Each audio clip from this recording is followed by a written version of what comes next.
El estudiante ciego dibujando en el aula de matemáticas. Dibujó sobre lámina de caucho. 8. Con algunos tipos de polígonos. Copyright José Enrique Fernández del Campo @gmail.com http://disbimat.net. Realización José Antonio Valgañón Sánchez Madrid, 2019. Las páginas de texto intercaladas pueden imprimirse o guardarse como documento gráfico, deteniendo el video. No obstante, al final se indica cómo descargar un documento PDF accesible conteniéndolas todas.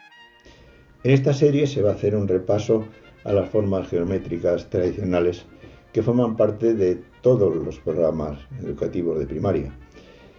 Podrían haberse dejado como tareas prácticas de aula, pero sin embargo hay algunas técnicas particulares que conviene resaltar. Y también para mostrar cómo el estudiante ciego los puede dibujar por sí mismo, que es lo más importante de toda esta tarea y de estos vídeos. Subrayar que no consiste únicamente el reconocimiento de figuras, sino el dibujo por el propio estudiante. No hay tiempo para incluir aquí demostraciones geométricas y se deja para mejor ocasión. Pantalla resumen para la presentación de la serie 8. 8.1 triángulos, 8.1.1 clasificaciones y reconocimiento.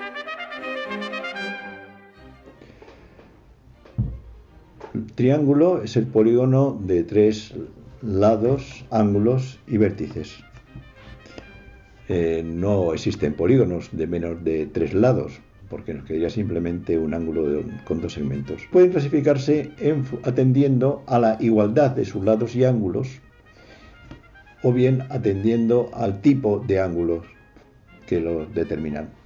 En cuanto a la igualdad de lados y ángulos, pueden ser que tengan los 3 lados y ángulos iguales.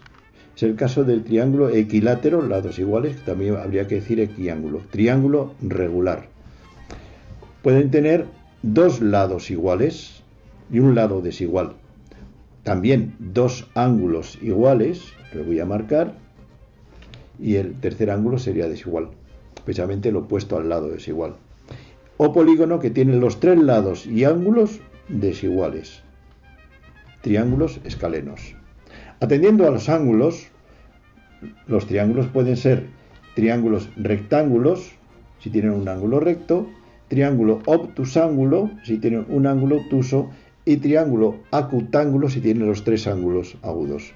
Para el reconocimiento de los triángulos, convendrá con frecuencia rotar las figuras, por ejemplo, en el caso de los triángulos rectángulos. Es muy posible que muchas personas, desde mi posición, es difícil reconocer que es un triángulo rectángulo. Sin embargo, si roto la lámina de caucho, hago la rotación, entonces me encuentro que efectivamente estos 2 lados son perpendiculares, uno horizontal y otro vertical. Es un ángulo recto. Exactamente puede ocurrir para el caso de los obtusángulos. Bueno, no sé si es obtusángulo. La mejor manera de comprobarlo es rotando la lámina de caucho y me encuentro que efectivamente este ángulo tiene un lado horizontal y el otro es ligeramente oblicuo, no es perpendicular, pero sería un ángulo obtuso.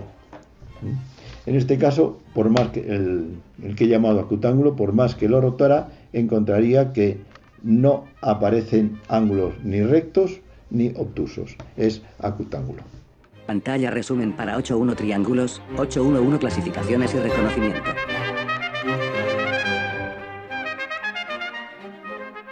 8.1.2 trazado de triángulos según tipos. Para el trazado de triángulos, para el entrenamiento, la práctica del trazado de triángulos, se puede recomendar un itinerario.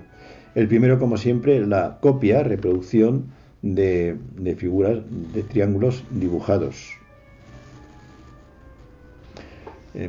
Siguiendo con la recomendación de que sean lados paralelos, se puede cambiar la posición y lados aproximadamente paralelos. Cambiando la posición, luego cambiando el tamaño, rotando, etc. Para la práctica del trazado de triángulos conforme a uno o varios criterios, el primer paso es trazarlos conforme a un criterio. Por ejemplo, se trata de dibujar un triángulo rectángulo, pues lo importante es el aspecto diferenciador, es decir, el ángulo recto. Siempre uno de los lados en la dirección horizontal, sentido positivo, centrado en el eje de simetría corporal aproximadamente. De esta forma es mucho más fácil determinar ese ángulo, si es recto o obtuso. En este caso nos pide un ángulo rectángulo y ya lo cerramos indudablemente. Si son dos los criterios, por ejemplo, un triángulo obtusángulo isósceles, entonces el ángulo diferenciador es el obtusángulo. Sin embargo, los ángulos isósceles, y esto conviene conocerlo, tienen un eje de simetría, precisamente respecto del ángulo obtuso, con lo cual conviene trazar primero lo que correspondería a ese eje de simetría, el eje de simetría corporal, y que ese ángulo asegurarse que fuera un ángulo obtuso. Si tengo duda, giraría la lámina de caucho para ver, compruebo que es un ángulo obtuso, no es recto, que podía ser la duda. Y ya definitivamente lo que hago es cerrar el triángulo. Que produzco para que me quede más regular, esto sería un lado horizontal. Pantalla resumen para 8.1.2 trazado de triángulos según tipos. 8.1.3 líneas y puntos notables en los triángulos. En todos los triángulos se pueden distinguir, se pueden trazar determinadas líneas y puntos notables que tienen importancia en la geometría del triángulo. En primer lugar, las mediatrices de los lados, es decir, las perpendiculares en los puntos medios, rectas perpendiculares en el punto medio. Para su trazado giramos la lámina de caucho de manera que nos quede, en la posición más conveniente, si necesario desplazando el cuerpo también en puntos. Las mediatrices tienen la gran ventaja de que se cortan en un punto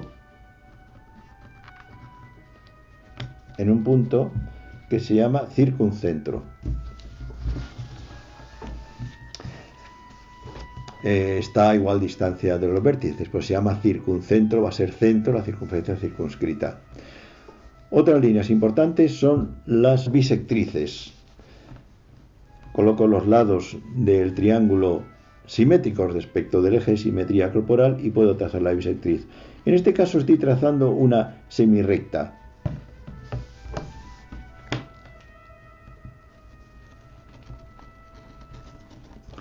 También tiene la gran ventaja de que se cortan en un punto donde se podría trazar una circunferencia inscrita en el triángulo, el incentro. Puedo tener las medianas. Las medianas son las líneas que unen un vértice con el punto medio del lado opuesto. Tengo que determinar el lado opuesto, lo trazo con trazo discontinuo, en este caso un segmento, porque no es necesario que se prolongue fuera del triángulo. Es más, en las medianas con frecuencia lo que va a tener interés va a ser la longitud de este segmento, la distancia que hay desde el vértice al punto medio del lado opuesto. Se corta en un punto llamado baricentro. Tiene una propiedad interesante, que el baricentro está al doble de distancia del vértice que del punto medio del lado al que se dirige.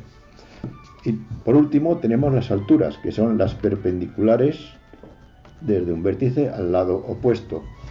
Como se trata de perpendiculares, es preferible rotar la lámina de caucho. Pueden trazarse como simples segmentos, altura, distancia para el triángulo. Se corta en un punto llamado ortocentro. Tiene algunas características interesantes que no son para tratar aquí. Estas líneas y puntos dan lugar a una cantidad enorme de problemas del triángulo con situaciones muy lúdicas, muy interesantes, de matemática recreativa. Si quieren alguna información pueden ir a la página disvimat.net, concretamente en lo referente a Trianglia, el antiguo mundo de Trianglia, con problemas de arqueología, de archivos secretos y de informaciones de espías. Pantalla resumen para 8.1.3 líneas y puntos notables en los triángulos. 8.2 cuadriláteros, 8.2.1 clasificación y reconocimiento. Cuadrilátero es el polígono de 4 lados y ángulos y vértices. Los cuadriláteros se pueden clasificar atendiendo a un criterio fundamental, que tengan lados paralelos. Puede ocurrir que tengan los lados paralelos 2 a 2, como ocurre en este caso o en este otro. Los lados son paralelos. Puede ocurrir que tenga solamente, en el caso de los ángulos rectos, se van a dar 4 tipos. Si tienen los 4 lados iguales, tenemos los cuadrados y los rombos. Tienen los lados iguales. Pero en el caso del cuadrado los ángulos también son iguales, son rectos, mientras que en el rombo vamos a tener 2 ángulos opuestos obtusos y otros 2 agudos. Si los lados no son iguales, vamos a tener 2 casos igualmente. El caso de los rectángulos, que van a tener los lados distintos pero los ángulos rectos, me ha quedado un poco paralelo, y en el caso de los romboides, que van a tener los lados distintos, supongamos que son paralelos y opuestos, pero los ángulos son 2 obtusos y 2 agudos suplementarios. En el caso de los trapecios, que tienen 2 lados paralelos solamente, si tienen 2 ángulos rectos, por cierto, en los trapecios los lados paralelos se les llama bases, si tienen 2 ángulos rectos, uno en cada base, serían los trapecios rectángulos. La designación de rectángulo hace referencia a que si prolongamos los lados no paralelos, nos encontramos que resultaría un triángulo rectángulo. Puede ocurrir que los lados no paralelos sean iguales. Entonces nos resultarían que los ángulos en cada base son iguales, 2 agudos y 2 obtusos, los lados opuestos no paralelos son iguales, tendríamos los trapecios isósceles, ¿no? Si prolongamos los lados no paralelos, resultaría un triángulo isósceles. Y por último, los que no son ni rectángulos ni isósceles, que me resultaría, son los trapecios escalenos. Pantalla resumen para 8.2 cuadriláteros, 8.2.1 clasificación y reconocimiento. 8.2.2 trazado de cuadriláteros según tipo. Para el trazado de cuadriláteros, el criterio fundamental es que tengan lados paralelos 2 a 2, paralelogramos o solamente 2. Lo más importante es trazar primero los lados paralelos que tenga. Si se trata de un paralelogramo, para los lados paralelos la posición más conveniente es un lado paralelo al plano del pecho y el otro lado también paralelo en dirección del plano del pecho.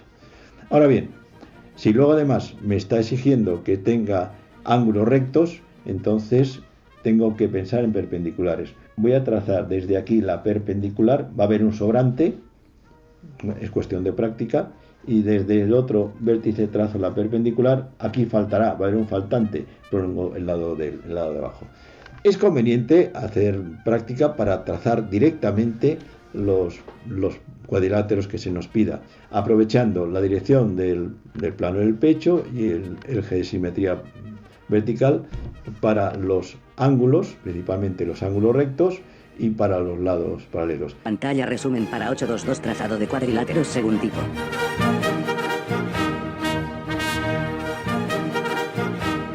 Tres polígonos regulares. Polígonos regulares son aquellos que tienen todos sus lados y ángulos iguales. Es el caso del triángulo equilátero, es el caso del cuadrado. Vaya, he excedido. Pero no es el caso del rombo, que sí tiene sus lados iguales, pero sin embargo no tiene los ángulos iguales. Este es el caso del rombo, sería un polígono equilátero, pero no sería equiángulo. También lo cual es semejante al rectángulo, que tiene sus ángulos iguales, rectos, pero sin embargo sus lados no son iguales. Sería equiángulo, pero no es equilátero. Es importante en los polígonos regulares los ejes de simetría. En general van a tener tantos ejes de simetría como lados. En el triángulo 3 coinciden con las alturas, alturas y medianas y bisectrices. En el caso del cuadrado tendríamos 4, coincide con los puntos medios de los lados, y las diagonales se cortan todos en el centro del cuadrado. Esto se va a tomar como referencia precisamente para el trazado de polígonos regulares. Lo importante es tomar uno de esos ejes de simetría que coincida con el eje antero-posterior del dibujante. Si yo quiero dibujar un hexágono, por ejemplo, pues puedo tomar el eje de simetría y sobre todo apoyarme, se trata de un polígono con un número par de lados, apoyarme en los lados opuestos, que serían paralelos. Los ángulos son iguales, un hexágono regular. Puedo deformarlo y convertirlo fácilmente en un hexágono equilátero, pero no equiángulo. Es decir, bastaría con achatarlo, el vértice superior e inferior, y me quedaría un polígono, pues eso, más chato.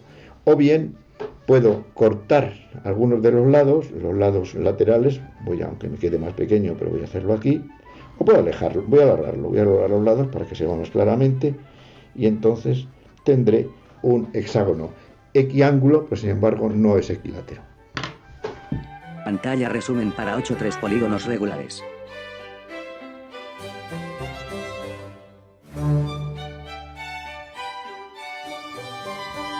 Tratados quedan algunos tipos de polígonos, los más conocidos y más estudiados desde tiempos inmemoriales a disposición del razonamiento y el cálculo, como apoyo para la imaginación y la investigación de problemas de la vida real y del quehacer educativo y científico en particular. Reunidas quedan asimismo las páginas resumen que aquí aparecieron, en El estudiante ciego dibujando 8 con algunos tipos de polígonos PDF, a descargar de Disbimat.net, como siempre. De qué buena gana hubiéramos seguido paseándonos por los rincones umbrosos de este milenario bosque, deleitándonos con proposiciones y teoremas tan fáciles de enunciar como laboriosos de demostrar, ya sin excusas para producir en relieve esos procesos de forma dinámica para el estudiante ciego, y posibles de construir también por él mismo, en la forma sabida, lámina de silicona o caucho, papel ordinario y lápiz o bolígrafo corriente. ¿Por qué no? Aunque sea brevemente, este será el objetivo de la serie inmediata.